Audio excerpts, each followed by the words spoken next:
الحمد لله 86 لوگ لائے ہوئے ہیں. الحمد لله رب العالمين والصلاة والسلام على رسوله الكريم وعلى آله وصحبه أجمعين أما بعد فأعوذ بالله من الشيطان الرجيم بسم الله الرحمن الرحيم يا أيها الذين آمنوا اتقوا الله حق تقاته ولا تموتن إلا وأنتم مسلمون وقال النبي صلى الله عليه وسلم يا علي ثلاث لا تؤخرها الصلاة إذا أتت والجنازة إذا حضرت والأيم إذا وجدت لها كفؤا أو كما قال عليه الصلاة والسلام.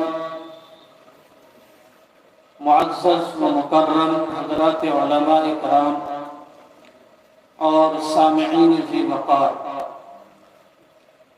اللہ تبارک و تعالیٰ کا احسان و کرم ہوا کہ اللہ تبارک و تعالیٰ نے ہم تمام کو نکاح کو آسان کرو اس مہم کے تحت یہاں جمع فرمایا. میرے عزیزوں اور بزرگوں، میں نے ابھی آپ حضرات کے سامنے جناب رسول اللہ صلی اللہ علیہ وسلم کی ایک حدیث پڑھی ہے. آپ صلی اللہ علیہ وسلم نے حضرت علی رضی اللہ عنہ کو 3 چیزوں کی نصیحت فرمائی. آپ صلی اللہ علیہ وسلم نے فرمایا، اے علی، جب نماز کا وقت ہو جائے تو اس میں تاخیر مت کرو، وقت مقررہ پر کرو. دوسری نصیحت آپ صلی اللہ علیہ وسلم نے فرمائی کہ جب جنازہ تیار ہو جائے تو اس کے دفنانے میں تاخیر مت کرو.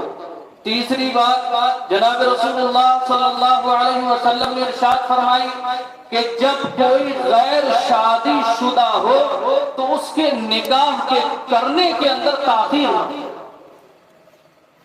قرآن کریم کے اندر اللہ تبارک و تعالیٰ نے ارشاد فرمایا فَانْكِحُوا مَا طَابَ لَكُمْ مِنَ النِّسَاءِ، کہ تم نکاح کرو جو تم کو بھلی معلوم دے، ان سے نکاح کرو. اور فرمایا کہ نکاح میں تاخیر مت کرو. یہ مت سوچو کہ لڑکا غریب ہے، فقیر ہے. اللہ تبارک و تعالیٰ کا وعدہ ہے قرآن کریم کے اندر إِن يَكُونُوا فُقَرَاءَ يُغْنِهِمُ اللَّهُ مِنْ فَضْلِهِ، کہ اگر تم نکاح کر لو گے اللہ تبارک و تعالیٰ نکاح کی برکت سے اپنے فضل سے تمہیں مالدار بنا. بے شک بے شک. آپ صلی اللہ علیہ وسلم نے ایک حدیث میں اور ارشاد فرمایا یا معشر الشباب من استطاع منکم الباءۃ فلیتزوج، کہ اے نوجوانوں کی جماعت، تم میں سے جو نکاح کی طاقت رکھتا ہے اسے چاہیے کہ وہ نکاح کرے. نکاح کے کرنے سے کیا فائدے ہوں گے؟ آپ صلی اللہ علیہ وسلم نے ارشاد فرمایا فَإِنَّهُ أَغَضُّ لِلْبَصَرِ وَأَحْسَنُ لِلْفَرْجِ، کہ نکاح کے کرنے سے ایک فائدہ تو یہ ہوگا کہ تمہاری نگاہیں جھک جائیں گی اور تمہاری شرمگاہوں کی حفاظت ہو جائے گی. بے شک. آپ نے اسی حدیث میں فرمایا وَمَن لَّمْ يَسْتَطِعْ فَعَلَيْهِ بِالصَّوْمِ فَإِنَّهُ لَهُ وِجَاءٌ، کہ جو شخص نکاح کرنے کی طاقت نہیں رکھتا ہے اسے چاہیے کہ وہ روزے رکھے، کیونکہ روزے کے رکھنے سے مردانہ قوت کے اندر، نفسانی خواہش کے اندر کمی واقع ہوتی ہے. بے شک. آپ صلی اللہ علیہ وسلم نے ارشاد فرمایا کہ جو شخص مجھے 2 چیزوں کی ضمانت دے دے میں اسے جنت کی ضمانت دیتا ہوں. آپ نے فرمایا ما بین لحییہ وما بین رجلیہ اضمن لہ الجنہ، کہ تم 2 چیزوں کی مجھے ضمانت دے دو، اپنی شرمگاہ کی اور زبان کی، میں تمہیں جنت کی ضمانت دیتا ہوں. آپ نے یہاں یہ نہیں فرمایا کہ نماز پڑھنے کی، روزے کی، زکات کی، حج کی، آپ نے فرمایا کہ 2 چیزوں کی ضمانت دے دو.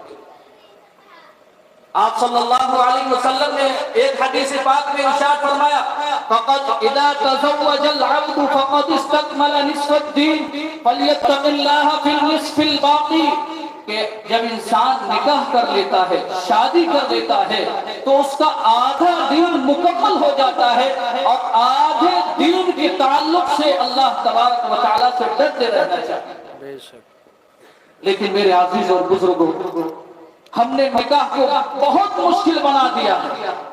اس کی وجہ سے نکاح مشکل ہونے کی وجہ سے غریب انسان، غریب شخص نکاح نہیں کروا رہا ہے اپنے لڑکے کا یا لڑکی کا۔ لڑکے کا کرتا ہے تو ڈیمانڈ، لڑکی کا کرتا ہے تو ڈیمانڈ سے ہوتی ہے، یہ چاہیے وہ چاہیے یہ چاہیے۔ حالانکہ جناب رسول اللہ صلی اللہ علیہ وسلم نے ارشاد فرمایا ان اعظم النکاح برکۃ ایسرہ مؤونۃ، کہ سب سے بابرکت نکاح وہ ہے کہ جس میں خرچہ کم ہو، مشقت کم ہو، تکلیف کم ہو۔ آپ دیکھیے ہم صحابہ کرام کے نقش قدم پر چلنے کا دم بھرتے ہیں، جناب رسول اللہ صلی اللہ علیہ وسلم کے امتی کہلاتے ہیں، آپ سے محبت کا دم بھرتے ہیں۔ صحابہ کرام کے واقعات دیکھیے، حضرت عبد الرحمن بن عوف رضی اللہ عنہ کو کہ وہ جناب رسول اللہ صلی اللہ علیہ وسلم سے ان کی ملاقات ہوتی ہے، آپ صلی اللہ علیہ وسلم سے پوچھتے ہیں عبد الرحمن تمہارے کپڑوں پہ کیا لگا ہوا ہے؟ حضرت عبد الرحمن کہتے ہیں اے اللہ کے رسول صلی اللہ علیہ وسلم میں نے نکاح کر لیا ہے۔ آپ نے فرمایا اولین ولو بشات، عبد الرحمن ولیمہ ضرور کرنا چاہے ایک بکری سے ہو۔ آپ صلی اللہ علیہ وسلم اس بات سے ناراض نہیں ہوئے کہ تم نے ہمیں نہیں بلایا، تم نے ہمیں نہیں پوچھا، تم نے ہمیں دعوت کیوں نہیں دی؟ آپ صلی اللہ علیہ وسلم اس سے بالکل آپ نے کچھ نہیں کہا۔ اسی طرح سے حضرت جابر رضی اللہ عنہ کا نکاح ہوا، آپ صلی اللہ علیہ وسلم کو معلوم چلا، آپ نے فرمایا جابر کا تم نے نکاح کر لیا؟ کہا اللہ کے رسول میں نے نکاح کر لیا۔ کہا کیسی عورت ہے؟ کہا اللہ کے رسول بیوہ تھی، میں نے اس کے ساتھ نکاح کر لیا۔ آپ نے یہاں بھی فرمایا کہ تم نے ہمیں دعوت نہیں دی، ہمیں نہیں بلایا۔ جیسے ہمارے معاشرے میں آج کل لوگوں کو دعوت نہ دی جائے تو وہ شکوے شکایت گلے کرتے ہیں کہ بھائی تم نے ہمیں بارات کی دعوت نہیں دی۔ اسی طرح سے حضرت عثمان رضی اللہ عنہ کے ساتھ جناب رسول اللہ صلی اللہ علیہ وسلم کی دو بیٹیوں کا نکاح ہوا، کوئی دعوت نہیں، کوئی منگنی نہیں، کوئی بات نہیں، کوئی جہیز کے نام پر کھانا نہیں، کوئی ہلدی کی رسم نہیں، کوئی ڈانس نہیں، کوئی جو ہے پٹاخے نہیں، کوئی کسی طرح کے معاملے نہیں جو ہم نے اختیار کر رکھے ہیں۔ حالانکہ جناب رسول اللہ صلی اللہ علیہ وسلم نے ارشاد فرمایا کہ اللہ کی نظروں میں سب سے برا شخص، قابل نفرت، قابل مقبول شخص وہ ہے کہ جو زمانہ جاہلیت کی رسم و رواج پر چلتا ہے۔ آج جب کہا جاتا ہے کہ جی یہ چیز اسلام نہیں ہے تو یہ کہا جاتا ہے کہ نہیں آپ کچھ نہیں جانتے، اسلام میں ہے نہیں، یہ پہلے سے سلسلہ چلتا چلا رہا ہے، یہی تو رسم و رواج ہے، یہی تو بدعات و خرافات ہے جو بڑوں کے اپنوں سے باپ داداؤں کے جو چلن چلتا چلا رہا ہے اس کو ہم مانتے ہیں۔ آج کل نکاح بہت مشکل ہو گیا ہے، زنا آسان ہو گیا ہے۔ ہونا تو یہ چاہیے تھا کہ ہم نکاح کو آسان بناتے اور زنا کو بالکل ختم کرتے۔ بے شک بے شک۔ دیکھیے جو آج کل مانگ جانچیں ہوتی ہیں، ایک طرف لڑکے کو بیچا اور خریدا جاتا ہے، لڑکی کو ایک طرف بیچا اور خریدا جاتا ہے۔ کوئی اچھا لڑکا ہوتا ہے تو کہا جاتا ہے کہ ہم اتنے لاکھ روپے دیں گے، اتنے دیں گے، اتنے دیں گے۔ ادھر کوئی لڑکا ڈاکٹر ہے، ماسٹر ہے یا کچھ اور ہے تو اس کو نہ معلوم کس طرح کی چیزوں کی فرمائش کی جاتی ہے کہ ہم یہ چیزیں دیں گے۔ بعض جگہ لڑکے والوں کی غلطی نہیں ہوتی ہے، لڑکی والے اتنا پیچھے اور اتنا جو ہے لگ جاتے ہیں کہ ہم یہ دیں گے، یہ دیں گے، یہ وہ دیں گے۔ اس وجہ سے جو ہے معاشرے کے اندر بڑا فساد آ گیا ہے۔ جو غریب بچیاں ہیں جن کے گھر کے اندر 2 3 4 5 بیٹیاں ہیں وہ بڑے پریشان حال ہیں، ان کی راتوں کی نیندیں حرام ہو گئی ہیں، ان کے چہروں پر مسکراہٹ نہیں دیکھی جاتی ہے۔ اگر ایک بیٹی کی شادی کر دیتے ہیں تو سال اس بوڑھے باپ پر، اس کمزور باپ پر قرض میں اتنا ڈوب جاتا ہے کہ وہ قرض ہی نکلتا رہتا ہے۔ اب دیکھیے میر تقی میر غالباً شاعر ہے، غریب سے شاعر تھے اپنے زمانے کے، ان کی بیٹی کا نکاح ہوا، انہوں نے اپنی بیٹی کے نکاح کے اندر اپنا جو مکان تھا وہ بیچ دیا اور بچی کا رخصت کر دیا، نکاح کر دیا۔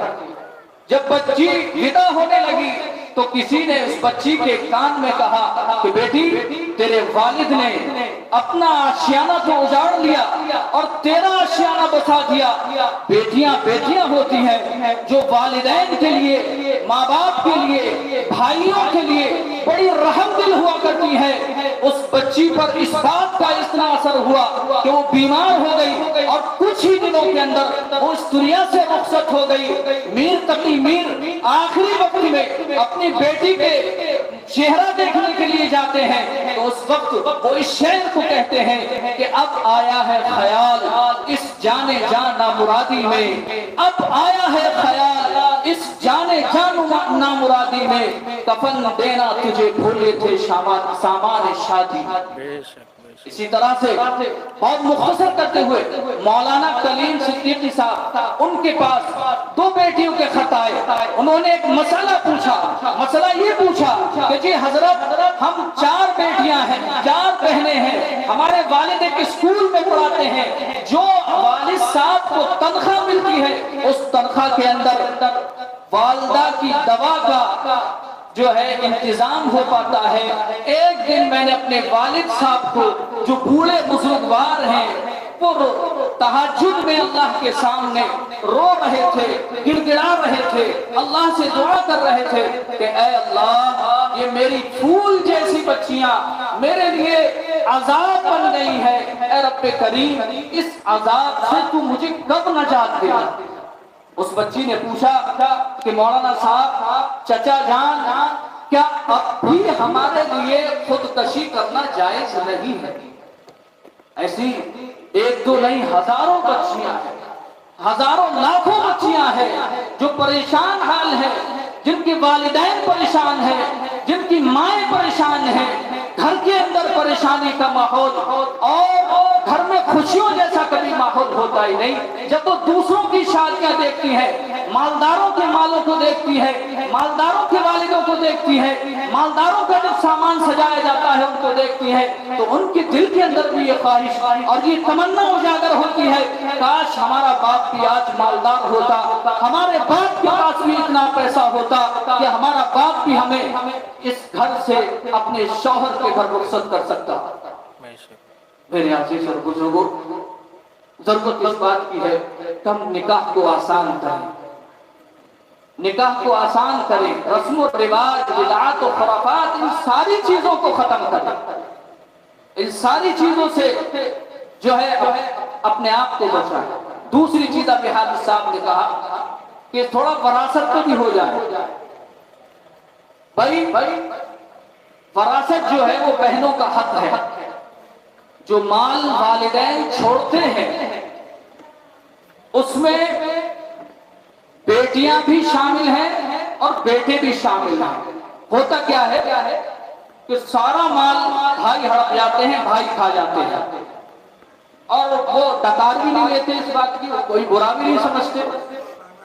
ہوتا کیا ہے ہمارے معاشرے کے اندر کہ اگر کوئی آدمی نماز نہیں پڑھتا ہے تو اسے برا نہیں سمجھا جاتا ہے، کوئی آدمی روزے نہیں رکھتا ہے تو اسے برا سمجھا جاتا ہے، کوئی حج نہیں کر پاتا ہے پیسہ رکھ کر کے تو کہا جاتا ہے کہ فلاں کے پاس اتنا پیسہ تھا وہ حج نہیں کر پایا تھا، اسے برا سمجھا جاتا ہے۔ لیکن اگر کوئی آدمی اپنی بہنوں کی وراثت نہیں دیتا ہے جو کہ حق ہے اور وہ یہاں بھی مانگنے کی حقدار ہے اور اللہ کے یہاں گریبان پکڑنے کی خود حقدار ہے، اس کے حق کو نہیں دیا جاتا ہے تو کوئی اسے برا نہیں کہتا ہے۔ حالانکہ اللہ تبارک و تعالی نے قرآن کریم کے اندر نماز ہے، فرمایا اقیموا الصلاۃ آتوا الزکاۃ، زکات کے تعلق سے، لیکن یہ نہیں فرمایا کہ نماز کس طرح پڑھی جائے گی، زکات کے تعلق سے یہ نہیں فرمایا کس طرح دی جائے گی، لیکن اللہ نے وراثت کے مسائل بیان فرمائے۔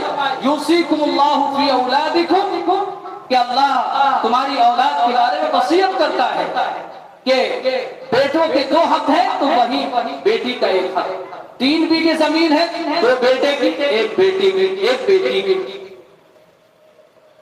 تو اللہ تبارک و تعالیٰ نے قرآن میں نماز کے مسائل نہیں بتلائے، اقیموا الصلاۃ فرمایا، لیکن وراثت کو بالکل کھول کر کے اللہ تبارک و تعالیٰ نے قرآن مقدس کے اندر ارشاد فرمایا للرجال نصیب مما ترک الوالدان والاقربون،